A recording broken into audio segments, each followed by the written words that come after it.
दोस्तों, स्वागत है अपने YouTube channel top trending GK में। दोस्तों, अपन जो टेक्स्ट बुक और एचएन पब्लिकेशन की तरफ से 4000 स्मार्ट क्वेश्चंस बैंक जो जीके के क्वेश्चंस हैं, इसकी ये स्मार्ट बुक की एक सीरीज़ कर रहे थे स्पेशल साइंस के क्वेश्चंस की, जिसमें से टॉप 1000 क्वेश्चन जो इस बुक में साइंस के इंपॉर्टेंट प्रीवियस ईयर हो गए उन पर आधारित जो सवाल हैं वो एक्स्ट्रा फैक्ट से जान रहे थे। उसमें से अब तक आपके 8 पार्ट कंप्लीट हो चुके हैं। इन 8 पार्ट में आपने बायोलॉजी के 450 के आसपास सवाल देखे हैं जो लेवल वाइज सवाल थे। ये बुक्स और अन्य किताब हैं जो मार्केट में अवेलेबल हैं उनसे हटकर हैं, एक तरीके से स्मार्ट बुक है।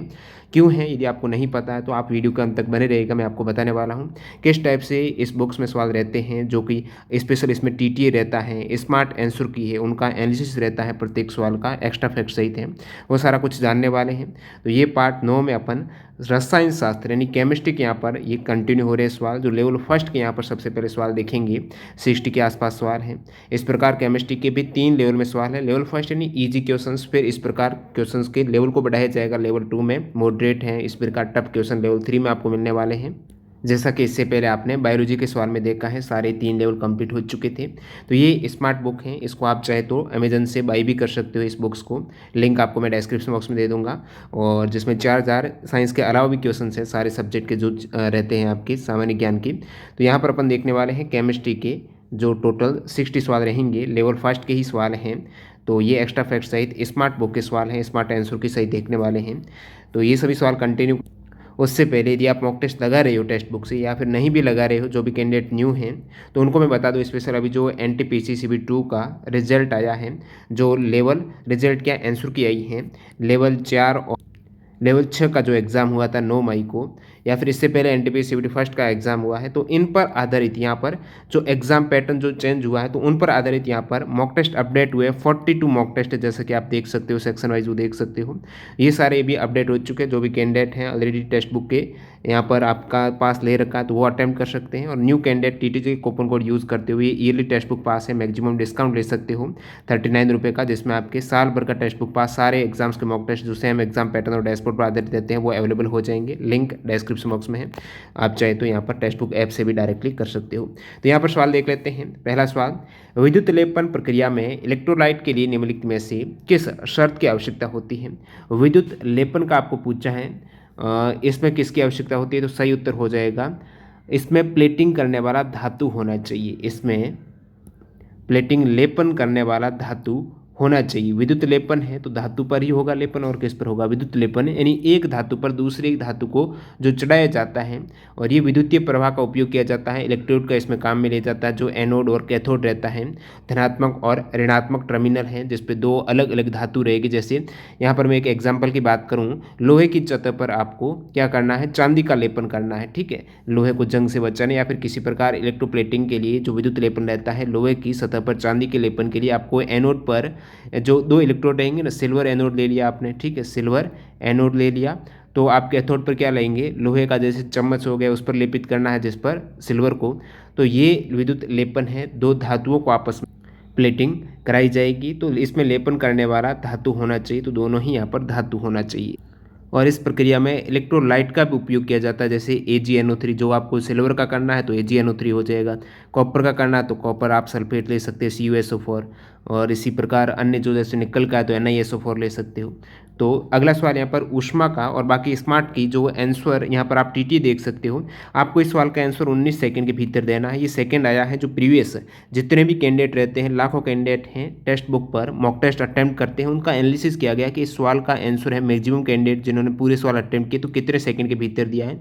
तो आपको भी 19 सेकंड के भीतर आंसर देना है। और इस सवाल का जो मॉक टेस्ट लगाया है कैंडिडेट ने, 75% कैंडिडेट ने इस सवाल को करेक्ट किया है। आपकी क्या स्थिति है, और कैंडिडेट्स यहाँ पर आप देख सकते हो, और 20% कैंडिडेट हैं इन्होंने सवाल को छोड़ दिया, स्किप किया, बाकी परसेंटेज है वो रॉन्ग किया होगा। और यहाँ पर आपको पता चल जाएगा स्पेशल इसकी मैथ की भी एक अलग से बुक्स हैं, जिसमें TT काफ़ी मायने रखता है कि उस सवाल को, पर्टिकुलर सवाल को मैथ का कितने सेकंड में आप हल कर पाते हो ताकि पूरे सवाल अटेम्प्ट हो पाए। ऊष्मा का सबसे अच्छा सुचालक क्या है, वेरी इजी क्वेश्चन। ऊष्मा का सबसे अच्छा सुचालक हो जाएगा, कंडक्टर हो जाएगा, वो सिल्वर है, चांदी हो जाएगा। और सीसा यानी PB, जिसका परमाणु क्रमांक 82 होता है, बहुत बार परमाणु क्रमांक से पूछा जाता है, 82 होता है। सिल्वर का पूछें तो Ag और परमाणु क्रमांक 47 रहता है सिल्वर, जो कि एक आघातवर्धनीय भी है, तन्यता का भी गुण रहता है। और पारा है, पारा को आप कहेंगे Hg, परमाणु क्रमांक Hg 80 हो जाएगा, ठीक है। क्विक सिल्वर, एग्जाम आगे एक सवाल भी आएगा, बहुत बार पूछा जाता है। पारा का अन्य नाम क्या है? क्विक सिल्वर के नाम से इसे जाना जाता है। बैटरी, थर्मामीटर वगैरह में इसका उपयोग किया जाता है। ये ऊष्मा का उच्चालक रहता है, ठीक है। और ये भी पूछा जाता है एकमात्र धातु जो लिक्विड फॉर्म में है वो पारा ही है। और स्टेनलेस स्टील है, स्टेनलेस स्टील के अंतर्गत क्या होता है? क्रोमियम हो जाएगा, कार्बन हो जाएगा। तो जिसमें से सबसे अच्छा कंडक्टर है वो सिल्वर है। सवाल 2 का 86% कैंडिडेट ने करेक्ट किया है। निम्नलिखित में से कौन सी धातु ठंडे या गर्म पानी के साथ रिएक्शन नहीं करती है?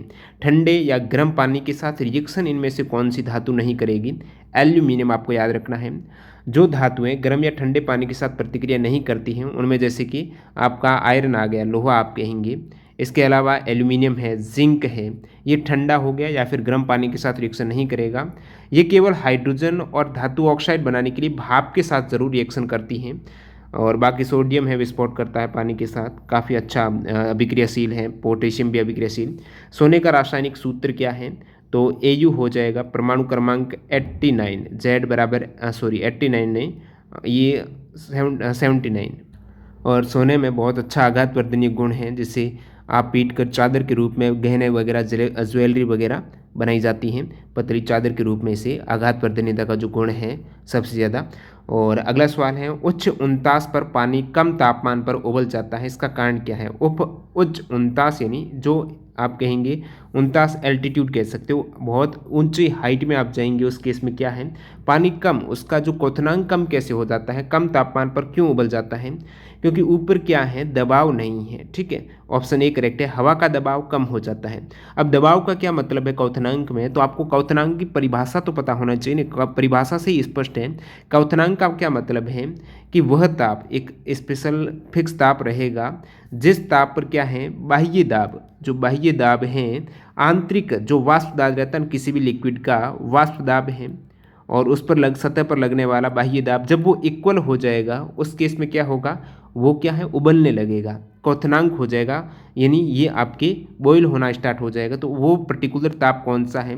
जिस पर वाष्प दाब जो लिक्विड का उस सतह पर लगने वाले बाह्य दाब के इक्वल हो जाए। अब आप क्या कह रहे हो कि उच्च 49 पर, अब ऊंची हाइट पर क्या है? दाब कम है।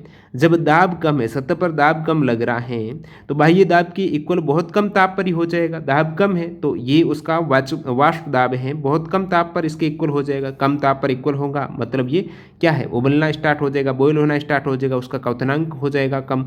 पानी कम तापमान उबल जाता है क्योंकि उसका क्वथनांक उच्च दाब पर क्या है? कम हो जाता है, दबाव कम होता है हवा का। पेट्रोलियम किसका मिश्रण है? पेट्रोलियम है वो किसका मिश्रण है? हाइड्रोकार्बन का। इजी सवाल, पेट्रोलियम हाइड्रोकार्बन का मिश्रण है। तो यहाँ पर ऑप्शन स का ए करेक्ट है, जो कि 98% इजी सवाल है। तो लेवल 1 के सवाल इजी है, तो ज़्यादातर सवाल यहाँ पर आपको आंसर की में, स्मार्ट आंसर की में करेक्ट कैंडिडेट ज़्यादा है। 1% ने स्किप किया है, बाकी 1% आप कहेंगे रॉन्ग किया होगा। पेट्रोलियम किसका मिश्रण है? हाइड्रोकार्बन का पेट्रोलियम मिश्रण है, जिसमें हाइड्रोजन और कार्बन परमाणु होते हैं, वो हाइड्रोकार्बन। और अगला सवाल देखते हैं यहाँ पर, बेरिलियम का रासायनिक प्रतीक क्या है? बेरिलियम Be हो जाएगा, परमाणु क्रमांक 4। अब बी है बोरॉन का, बेरिलियम के बाद क्या है? बोरॉन, परमाणु क्रमांक 5 है। उसके बाद ये है बेरियम, जो परमाणु क्रमांक 56 है बेरियम का। और फिर लिथियम इजी है, परमाणु क्रमांक 3, हाइड्रोजन, हीलियम, लिथियम। तो ये याद रखना है ज़रूर आपको, प्रतीक बेरिलियम का Be हो जाएगा। अगला सवाल देखते हैं, रेयॉन किससे प्राप्त किया जाता है? रेयॉन है ये किससे प्राप्त किया जाता है? रेयॉन एक निर्मित फाइबर है जो कि सेलुलोज से बनाया जाता है। किससे? सेलुलोज। आपको पता होना चाहिए जो पादप हैं, पेड़ पौधे हैं, उनकी कोशिका भित्ति किससे बनी होती है? तो सेलुलोज से होती है। तो वहाँ से आप लकड़ी से सेलुलोज प्राप्त कर सकते हो, यानी लकड़ी के गुद्दे से जो प्राप्त होगा, और उसी सेलुलोज से ये रेयॉन बनाया जाता है, जिसका उपयोग कपड़ा उद्योग में बहुत ज़्यादा किया जाता है। तो ये सेलुलोज करेक्ट हो जाएगा, 8 का ए सवाल सही है। नेक्स्ट में यहाँ पर, निम्नलिखित में से कौन सा रासायनिक पदार्थ गर्भाधान या प्रजनन को रोकने के लिए उपयोग किया जाता है? गर्भधान रोकने के लिए गर्भ निरोधक औषधियाँ रहेगी, इजी सवाल है। और नेक्स्ट यहाँ पर देखते हैं बाकी हिस्टाडीन क्या होता है। हिस्टामीन है। हिस्टाडीन तो एमिनो एसिड जो एक प्रकार है। किस प्रकार के कोयले का सबसे अधिक कैलोरी मान होता है।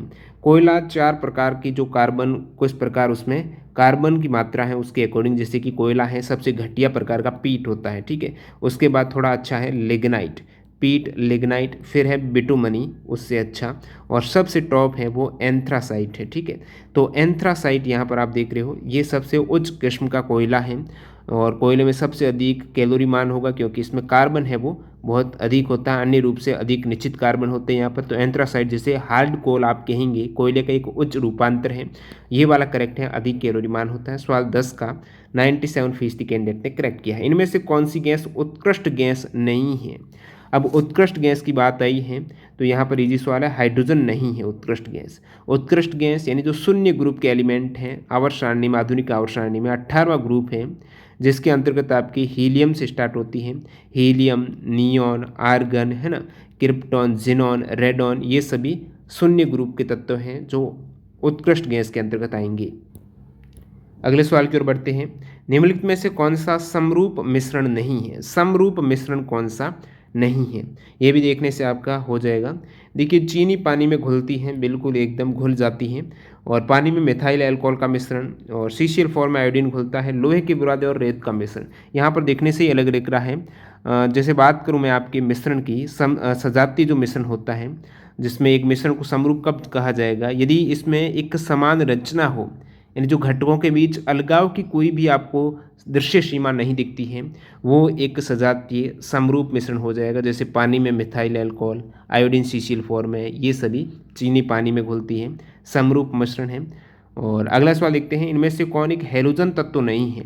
हैलोजन यानी आवर्त सारणी में जो ग्रुप 17 के एलिमेंट हैं जिसमें आपकी फ्लोरीन, क्लोरीन, ब्रोमीन, आयोडीन, एस्टेटिन है, ये सारे जो हैलोजन के 6 अधातु तत्व हैं, इनमें से कौन सा नहीं है, तो आप कहेंगे जर्कोनियम है, ये हैलोजन फैमिली का एलिमेंट नहीं है। ऑप्शन डी करेक्ट है, जर्कोनियम, जो कि सभी कैंडिडेट ने लगभग करेक्ट किया है। मेलिक एसिड किस में पाया जाता है। मेलिक अम्ल पाया जाता है सेब के अंदर, ठीक है, याद रखना है। सेब में मेलिक एसिड पाया जाता है, एसिटिक सिरका में, फॉर्मिक चींटियाँ, लैक्टिक दूध। तो ये आपका सेब के अंदर, सेब के अलावा जो अंगूर में भी रहता है, और खुबानी है, चेरी है, इन सभी में मेलिक एसिड पाया जाता है। तो सवाल नंबर 14 ऑप्शन सी सभी कैंडिडेट ने करेक्ट। हीलियम के अलावा सभी उत्कृष्ट गैसों के बाहरी शेल में कितने इलेक्ट्रॉन होते हैं। हीलियम के अलावा जो उत्कृष्ट गैस हैं, नोबल गैसेज हैं, यानी शून्य ग्रुप 18वां आवर्त सारणी में, बाहरी कोष में इलेक्ट्रॉन होंगे 8। पूर्णतः भरा हुआ कक्षक है इसलिए वो अक्रिय हैं, किसी से रिएक्शन नहीं कर पाते हैं, मुक्त इलेक्ट्रॉन नहीं है यहाँ पर, संयोजी इलेक्ट्रॉन। तो ये आपके 8 इलेक्ट्रॉन बाह्य कक्ष में हो जाएंगे। अब बात करें हीलियम की, तो जो के कोष होता है उसमें मैक्सिमम इलेक्ट्रॉन कितने आ सकते हैं, 2 आ सकते हैं। तो हीलियम का इलेक्ट्रॉन ही हीलियम में टोटल 2 है, तो ये 2 पूरे भरे हुए हैं, तो ये अक्रिय हो जाएगा। फिर 2 के बाद 8 आता है, तो ये 8 सभी में भरे हुए हैं। जितने भी आपके अक्रिय गैसेज हैं, नोबल गैसेज हैं, 18वें ग्रुप के एलिमेंट हैं, उसके बाह्य कोष में पूर्णतः भरे हुए रहते हैं, इसलिए वो अक्रिय है। नेक्स्ट वाला देखते हैं यहाँ पर, प्रोपेन का आणविक सूत्र क्या है। प्रोपेन का आपको आणविक सूत्र पूछा है, तो ये एल्केन की बात हो रही है। तो एल्केन में प्रोपेन किस प्रकार का है। एल्केन का फॉर्मूला CnH2n+2 है, जो परमाणु सूत्र उसका रहता है आणविक सूत्र में। तो कार्बन कितने होते हैं, तो मैथेन में 1 कार्बन, एथेन में 2, प्रोपेन में 3, ब्यूटेन में 4। तो ये 4 कार्बन है, तो C4H, 4 दूनी 8 और 2 10, C4H10 इसका फॉर्मूला हो जाएगा प्रोपेन का। तो ये एल्केन है जो संतृप्त हाइड्रोकार्बन के अंतर्गत आते हैं, यानी कार्बन और अन्य जितने भी हैं उन कार्बन के मध्य बॉन्डिंग है वो एकल सिंगल बॉन्ड रहेगा, असंतृप्त में डबल बॉन्ड रहते हैं या ट्रिपल बॉन्ड।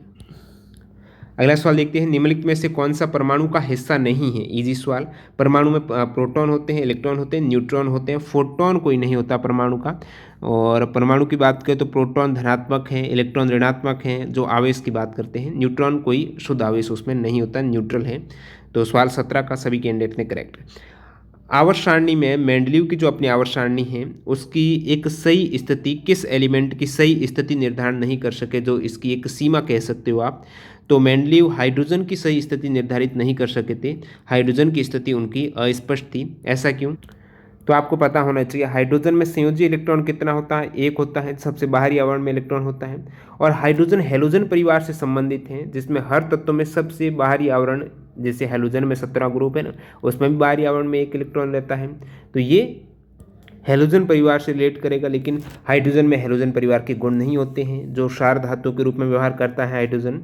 इसलिए हाइड्रोजन कोई निश्चित स्थिति वो निर्धारित नहीं कर सकते थे, तो उनकी एक सीमा आप कहेंगे। मार्श गैस, जो मीथेन का रासायनिक सूत्र, मार्श गैस मीथेन को CH4 इसका केमिकल फॉर्मूला हो जाएगा, जो इसका रासायनिक सूत्र है। मीथेन के उत्पादन में मुख्य रूप से अवायवीय क्रिया होती है। खट्टे दूध में कौन सा एसिड उपस्थित है? खट्टा दूध है तो लैक्टिक एसिड हो जाएगा। सही उत्तर, खट्टे दूध या दही में क्या होता है? लैक्टिक अम्ल उपस्थित होता है। दूध का खट्टापन लैक्टिक अम्ल की उपस्थिति के कारण ही होता है। अब लैक्टिक अम्ल से आपको पता होना चाहिए, एग्जाम में पूछा जाता है बहुत बार, मांसपेशियों में आपको थका हुआ या दर्द महसूस होता है, वहाँ पर आपके लैक्टिक एसिड जमा हो जाता है, सो आपको थका हुआ महसूस होता है। और बाकी यहाँ पर सिरका में होता है एसिटिक एसिड होता है, ठीक है। और इमली में टार्ट्रिक होता है, टमाटर में ऑक्जेलिक एसिड होता है। तो 20 का डी करेक्ट है, लैक्टिक। चुनाव के दौरान मार्कर के रूप में इनमें से किसका उपयोग किया जाता है? चुनाव इलेक्शन होता है तो आपकी अंगुली पर जो स्याही लगाई जाती है, अमिट स्याही आप कहेंगे, तो उस अमिट स्याही में क्या होता है? उस पर होता है दोस्तों सिल्वर नाइट्रेट होता है, ठीक है। तो सिल्वर नाइट्रेट है वो, इसका उपयोग किया जाता है, मार्कर के रूप में किया जाता है। और सोडियम क्लोराइड का उपयोग यहाँ पर आप देख रहे हो, सोडियम क्लोराइड है। तो ये एक जो फोटोक्रोमेटिक ग्लास है, इसके अंतर्गत सोडियम क्लोराइड का है। सिल्वर आयोडेट सभी को पता होगा, सिल्वर सोडियम, बाकी सिल्वर आयोडेट कृत्रिम बारिश में सिल्वर आयोडेट का उपयोग किया जाता है। सवाल नंबर 21 का सी करेक्ट किया है 82% कैंडिडेट ने, बाकी 7% ने यहाँ पर 21 को स्किप किया है, छोड़ दिया। आपकी क्या स्थिति है? इनमें से कौन सा एक असंतृप्त हाइड्रोकार्बन है? असंतृप्त यानी कार्बन कार्बन के मध्य क्या है? 2 या 3 बॉन्ड है, ना कि सिंगल बॉन्ड है। तो यहाँ पर आप देखेंगे एन एन एन, जो एथेन है, एन यानी एक, इन यानी 2, आइन यानी 3 बॉन्ड है। तो 2 और 3 वाले असंतृप्त हैं, तो ये आइन है, 3 बॉन्डिंग है, एथाइन हो जाएगा।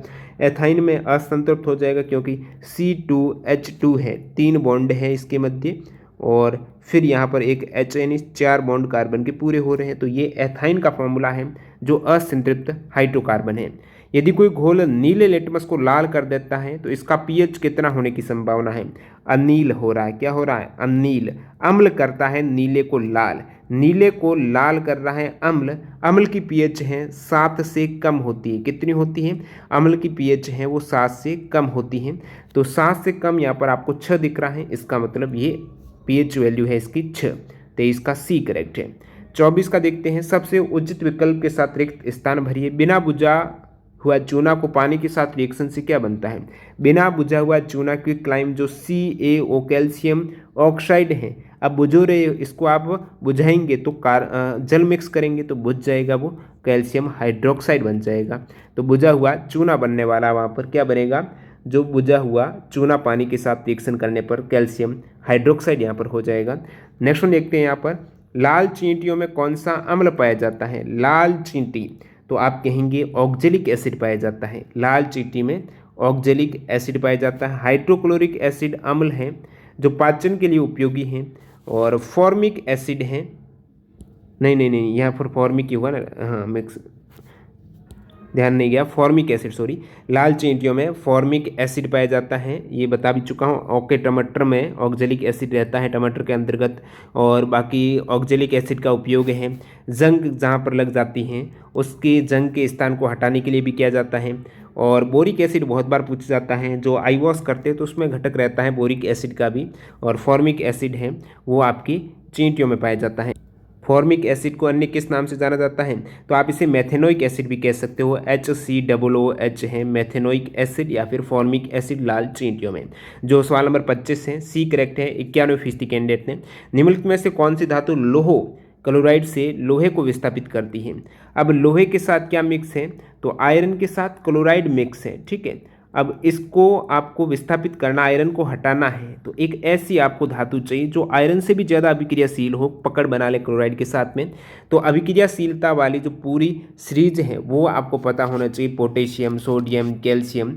तो ये अभिक्रियाशीलता के अकॉर्डिंग होगा। सबसे अधिक अभिक्रियाशीलता पोटेशियम, उसके बाद सोडियम है, पोसो के यानी कैल्शियम है, पोसो के में मैग्नी, और फिर एल्यूमिनियम हो जाएगा, मैग्नीशियम एल्यूमिनियम, और कार्बन, जिंक, आयरन। तो यहाँ पर आप देखेंगे जितने भी ऊपर है potassium, sodium, calcium, magnesium, aluminium, carbon, zinc, iron. तो आयरन से पहले के जो एलिमेंट मैंने आपको बताए हैं उनकी अभिक्रियाशीलता लोहे से ज़्यादा है, इसलिए वो लोहे के क्लोराइड से लोहे को विस्थापित कर देगा।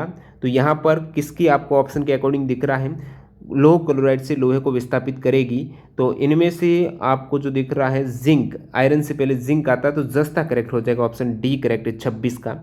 तो ये आपको अभिक्रियाशीलता वाली पूरी सीरीज पता होना चाहिए। आधुनिक आवर्त सारणी में किस समूह में अक्रिय गैस है, इजी सवाल है। 0 ग्रुप, 18 ग्रुप अक्रिय है, 17 में हेलोजन है।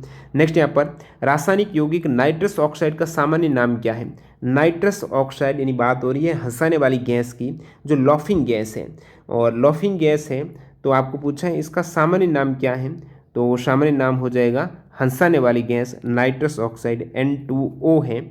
और बाकी यहाँ पर आप देखेंगे निद्रा गैस है। निद्रा गैस जो नींद की गैस है वो कौन सी है, जिसे हैलोथेन वाष्प बोला जाता है, एक हैलोथेन, या फिर उसे फ्लुओथेन भी आप कह सकते हो, फ्लुओथेन या हैलोथेन, हैलोथेन। तो ये जो हैलोथेन गैस है इसे कहा जाता है नींद की गैस। जो निद्रा गैस है वो हैलोथेन गैस है, जिसका फॉर्मूला है 2 bromo 2 chloro 111 try chloro ethane हो जाएगा। और बात करूँ यहाँ पर हंसाने वाली नाइट्रस गैस हो चुका है N2O, और आशु गैस तो टीयर गैस है। टीयर गैस में भी 2 फॉर्मूले आते हैं अलग अलग यौगिक कंपाउंड के अकॉर्डिंग। जैसे आशु गैस है, यहाँ पर आशु गैस बहुत बार पूछा जाता है इसका फॉर्मूला। एक तो ये C10 वाला हो जाएगा, C10H5Cl N2, और एक ये भी पूछ लिया जाता है टीयर गैस में जो CCl3 करके NO2 दे रखा होता है, वो भी इसके अंतर्गत उपयोग किया जाएगा, आंसू गैस CCl3NO2। तो ये इंपॉर्टेंट है सभी। धातुएं विद्युत की संवाहक क्यों होती है, धातुएं विद्युत की अच्छी चालक क्यों होती है, क्योंकि उसमें फ्री इलेक्ट्रॉन होता है, आवेश रहेगा तो वो उसमें इलेक्ट्रिसिटी तो प्रवाहित होगी, तो मुक्त इलेक्ट्रॉन की उपस्थिति के कारण धातु बिजली के अच्छे संवाहक होते हैं। अगला सवाल लिखते हैं, सवाल नंबर 29 का 96% कैंडिडेट ने करेक्ट किया है। सभी परमाणुओं में पाए जाने वाले ऋणात्मक रूप से आवेशित कण, ऋणात्मक है तो इलेक्ट्रॉन है, धनात्मक है तो प्रोटॉन है, कुछ नहीं है तो न्यूट्रॉन है। अगला, ऑक्सीजन के एक अणु में कितने परमाणु होते हैं। ऑक्सीजन के एक अणु O2 के फॉर्म में रहता है तो आप कहेंगे 2 परमाणु हैं। इसी प्रकार 4 किस में होता है, फास्फोरस P4 में, सल्फर S8 में, तो ये आपको पता होना चाहिए। 31 का सी करेक्ट। निम्नलिखित में से कौन सा भौतिक परिवर्तन है, भौतिक और रासायनिक परिवर्तन। अब भौतिक परिवर्तन की बात हुई तो वापस आप उसी अवस्था में आ सकते हो। तो यहाँ पर बर्फ़ का पिघलना है, बर्फ़ आपके पानी में, पानी से बर्फ़ बन जाएगा, तो ये एक भौतिक है। दूध से दही, दही से दूध नहीं बनेगा। फलों का पक जाने के बाद दोबारा उस अवस्था में नहीं आएगी। अंगूर का किण्वन हो जाएगा तो वापस अंगूर नहीं बन सकते, तो ये एक रासायनिक परमानेंट हो चुका है। अगला सवाल लिखते हैं, वाशिंग सोडा के एक अणु में पानी के कितने अणु। अब वाशिंग सोडा है, इसका फॉर्मूला आपको पता होना चाहिए। वाशिंग सोडा की बात करें तो 10 उसमें जल के अणु होते हैं, 10H2O हो जाएगा। फॉर्मूला क्या है, तो सोडियम कार्बोनेट है Na2CO3.10H2O, ये वाशिंग सोडा हो जाएगा, जिसे आप धावन सोडा कहते हो। तनुकृत एसिटिक एसिड आमतौर पर किस नाम से जाना जाता है, तनुकृत एसिटिक एसिड। तो ये एसिटिक एसिड है ना, विनेगर हो जाएगा। तनुकृत एसिटिक एसिड है, डाइल्यूट है, विनेगर हो जाएगा। और ये जो इसके फॉर्मूले की बात करें तो CH3C डबल बॉन्ड OH है, जिसे एथेनोइक एसिड भी कहा जाता है। तो इसका जो फॉर्मूला में CH3COOH, ये कार्बोक्सिलिक एसिड है, इसके अंतर्गत आता है। नेक्स्ट वाला, निम्नलिखित में से लाल चींटियों में कौन सा एसिड है, दोबारा जो रिपीट हो गया, formic acid, methanoic acid, HCOOH हो जाएगा। नेक्स्ट यहाँ पर रासायनिक प्रतिक्रिया में सकारात्मक उत्प्रेरक का कार्य क्या होता है। सकारात्मक जो पॉजिटिव कैटलिस्ट है, उत्प्रेरक का कार्य की बात करें तो प्रतिक्रिया सकार पॉजिटिव है तो उसको बढ़ाएगा, प्रतिक्रिया को क्या करेगा, तीव्र करेगा। 36 का डी हो जाएगा। अब जो कैटलिस्ट उत्प्रेरक है, ये रिएक्शन में तो इस प्रकार भाग लेंगे कि इनको अंत में आप दोबारा प्राप्त भी कर सकते हो उस उत्प्रेरक को। यानी एक ऐसा पदार्थ है उत्प्रेरक जो प्रक्रिया में प्रयुक्त हुए बिना, प्रक्रिया में रिएक्शन में नहीं जाएंगे, लेकिन उसकी दर बढ़ा देंगे। प्रतिक्रिया की दर या तो बढ़ाएंगे या फिर नेगेटिव है तो उसकी प्रतिक्रिया की गति को धीमे कर देते हैं। जो भी चाहिए उसके अकॉर्डिंग उसमें कैटलिस्ट मिक्स किया जाता है और दोबारा उसे पुनः प्राप्त कर सकते हो आप। लॉफिंग गैस का रासायनिक सूत्र है नाइट्रस ऑक्साइड हो जाएगा, N2O हो जाएगा, जो कि हंसाने वाली गैस। नेक्स्ट यहाँ पर रेनाइन के कारण बनते हैं। तो आयन कब बनेंगे? आयन या तो अणु में इलेक्ट्रॉन जुड़ेंगे या फिर इलेक्ट्रॉन माइनस होंगे अलग अलग, जैसे कि ऐसे तत्व जिसमें इलेक्ट्रॉन की वृद्धि होती है, इसका मतलब ऋणात्मक आवेश आ रहा है, और कमी होती है तो धनात्मक आवेश आ रहा है। यहाँ पर क्या है, ऋणायन कब बनेंगे? जब इलेक्ट्रॉन की वृद्धि होगी। ऑप्शन बी करेक्ट है 38 का। अगला सवाल है, पक्व केले में मौजूद प्राथमिक एसिड कौन सा है? पका हुआ पक्व केले में जो एसिड रहता है वो मैलिक एसिड है। 39 का बी है। 78% ने किया है, 11 ने स्किप किया। आपने क्या किया, स्किप या करेक्ट? कमेंट करना। पक्व केले में मौजूद एसिड है मैलिक। इससे पहले मैलिक का मैं बता चुका हूँ, सेब के अंतर्गत होता है। मैलिक एसिड में 2 हाइड्रोक्सी डाई कार्बोक्सिलिक एसिड होता है ये स्पेशल। और परिपक्व केले हैं, या फिर फॉर्मिक एसिड की बात करें यहाँ पर विकल्प में तो लाल चींटियों में। अमोनिया के आणविक सूत्र वाला यौगिक है। अमोनिया का पूछा है, इजी सवाल, NH3 हो जाएगा। अमोनिया नाइट्रोजन और हाइड्रोजन का यौगिक है। एग्जाम में पूछा जाता है किस प्रक्रिया के द्वारा इसे निर्मित किया जाता है? औद्योगिक प्रक्रिया जो हेबर प्रक्रिया रहती है, हेबर प्रक्रिया के द्वारा अमोनिया है औद्योगिक रूप से आप प्राप्त कर सकते हो, निर्मित कर सकते हो। और किसी जैसे अमोनिया की उपस्थिति आपको पता करनी कि उसमें अमोनिया है या फिर नहीं है, तो कौन सा अभिक्रमक है वो? तो नेशनल अभिक्रमक है वह अम्ल जिसका उपयोग अमोनिया की उपस्थिति पहचान करने के लिए नेशनल अभिक्रमक का उपयोग किया जाता है। अमोनिया क्या है, वायु की तुलना में तो हल्का होता है और जल में सबसे अधिक घुलनशील एक तरीके से गैस है अमोनिया। अमोनिया की बात करें तो एकमात्र ऐसी जो गैस है जो क्षारीय प्रकृति की, अमोनिया क्या है, क्षारीय प्रकृति की एकमात्र गैस। जब वसा और तेल ऑक्सीकृत होते हैं तो वो बन जाएंगे। वसा और तेल जब ऑक्सीकृत हो जाएंगे तो बहुत ज़्यादा दुर्गंध आएगी, वो ऑक्सीजन मिक्स होगी तो दुर्गंध युक्त बनने वाले हैं आप तेल वगैरह, तो ये दुर्गंध युक्त हो जाएंगे। 41 का बी करेक्ट है। निम्नलिखित में से कौन सी धातु पानी पर तैरती है? कोई भी पानी पर चीज़ कब तैरेगी? जब उसका घनत्व है वो पानी से कम हो। घनत्व का मतलब जो डेंसिटी है वो द्रव्यमान बट्टा आयतन होती है। अब घनत्व जब पानी से ज़्यादा हो जाएगा तो वो पानी में डूब जाएगी। जब किसी पदार्थ घनत्व पानी से कम होता है तो वो तैरता है, जबकि किसी पदार्थ घनत्व अधिक होता है तो पानी में क्या हो जाएगा, डूब जाएगा। तो यहाँ पर आपको बताना है ऐसा कौन सा यहाँ पर एलिमेंट है जिसका घनत्व जल से कम है। तो सोडियम है, ये धातु है लेकिन हल्की धातु है, जल से कम इसका घनत्व रहता है, नरम धातु हो जाएगी। आप चाकू से भी सोडियम को काट सकते हो। तो सोडियम हो गई। इसके अलावा जो लिथियम है, लिथियम भी पानी से हल्का है तो पानी की तुलना में कम घनत्व हो जाएगा। और फिर मैं बात करूँ पोटेशियम है, वो भी सोडियम की तरह नरम है तो पानी की तुलना में कम घनत्व। ये सभी तैर सकते हैं जिनका घनत्व कम है। तो सोडियम इनमें से एक है, बाकी धातु है तो सारा ज़्यादा ही घनत्व है। सोडियम धातु को किस में संग्रहित किया जाता है? सोडियम धातु को केरोसिन में संग्रहित किया जाता है, बहुत ज़्यादा अभिक्रियाशील है। तो पोटेशियम हो गया, सोडियम हो गया, पोसो, कैल्शियम। तो पोटेशियम सोडियम बहुत ज़्यादा अभिक्रियाशील है तो रिएक्शन कर देंगे सीधा ही डायरेक्ट ही आपके ऑक्सीजन वगैरह, तो केरोसिन में से संग्रहित किया जाता है। और जल में आप फेंकते तो विस्फोट पैदा करता है सोडियम, तो ये आपको ध्यान रखना है। अगला सवाल लिखते हैं यहाँ पर, एक घोल नीले लिटमस को लाल कर देता, वही अनिल का आ गया। अम्ल नीले को लाल करता तो पीएच 7 से कम। एल्यूमिनियम का परमाणु द्रव्यमान 27, तो परमाणु द्रव्यमान कितना है एल्यूमिनियम का? 27 है, सवाल में दे रखा है 27 परमाणु द्रव्यमान, यानी 27 ग्राम पर मोल। एक मोल में कितने? 27 ग्राम। तो 81 ग्राम में कितने मोल होंगे भाई? एक मोल में 27 ग्राम है तो 81 ग्राम में कितने मोल होंगे? 81/27 आप कर देंगे, यानी 3 मोल आपका आंसर हो जाएगा। ऑप्शन डी करेक्ट है 45 का। 90% कैंडिडेट ने करेक्ट किया। निम्नलिखित में से कौन सा आघातवर्धनीय और तन्य है?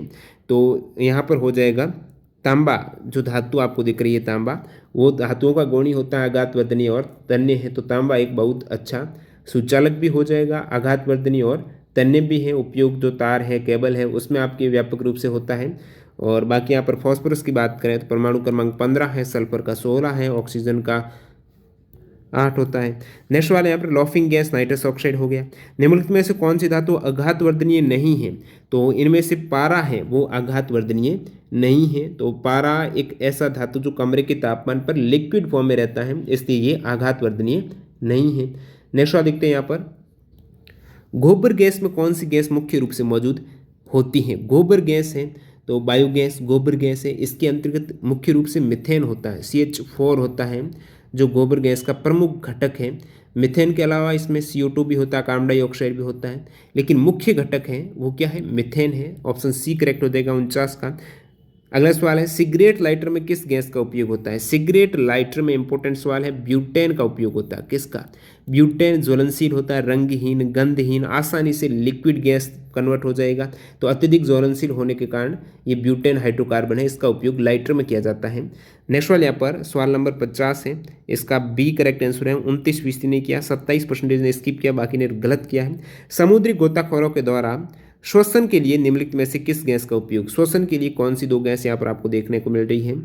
तो श्वसन के लिए जो गोताखोर हैं जो मिश्रित गैस का उपयोग करते हैं वो ऑक्सीजन और हीलियम का करते हैं। 51 का बी करेक्ट है, ऑक्सीजन और हीलियम का गोताखोरों के द्वारा श्वसन के लिए ये दो गैस उपयोग मिक्स में की जाती हैं।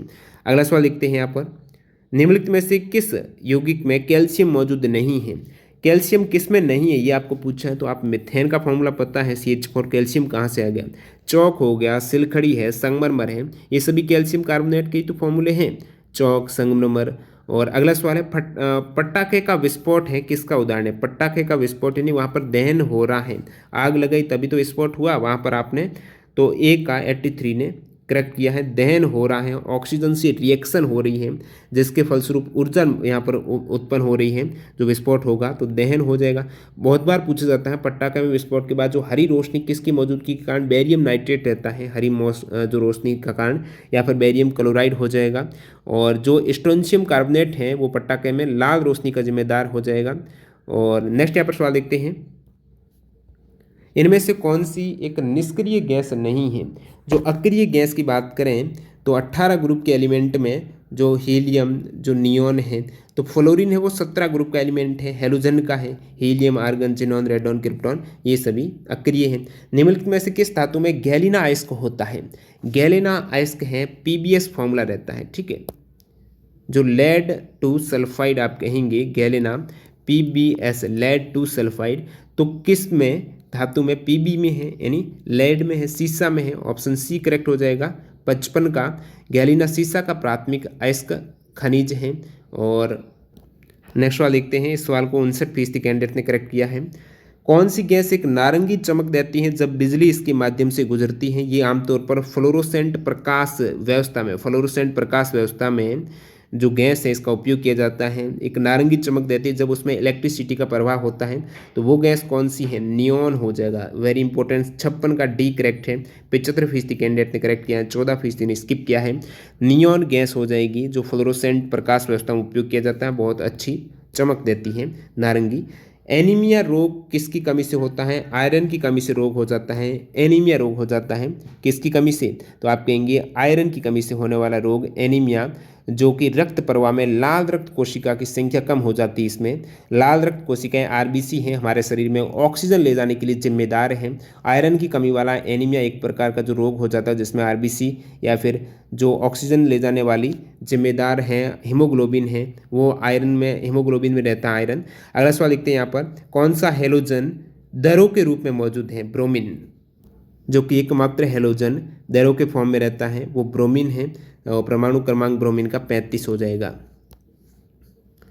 गैल्वीकरण के लिए निम्नलिखित में से किस धातु का उपयोग किया जाता है। गैल्वीकरण के लिए जिंक का उपयोग किया जाता है, जस्ता का उपयोग किया जाता है। सुरक्षात्मक परत जस्ता की चढ़ाई जाती है जंग से बचाने के लिए गैल्वेनीकरण की प्रक्रिया।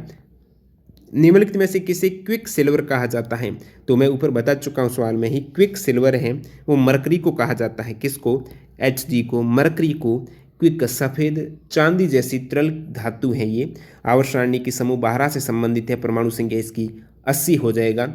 अब जब मरकरी की बात आई तो सिंदूर का बहुत बार फॉर्मूला पूछा जाता है। सिंदूर तो मर्क्यूरिक सल्फाइड रहता है, मर्करी सल्फाइड, सिंदूर है वो मर्क्यूरिक सल्फाइड हो जाएगा।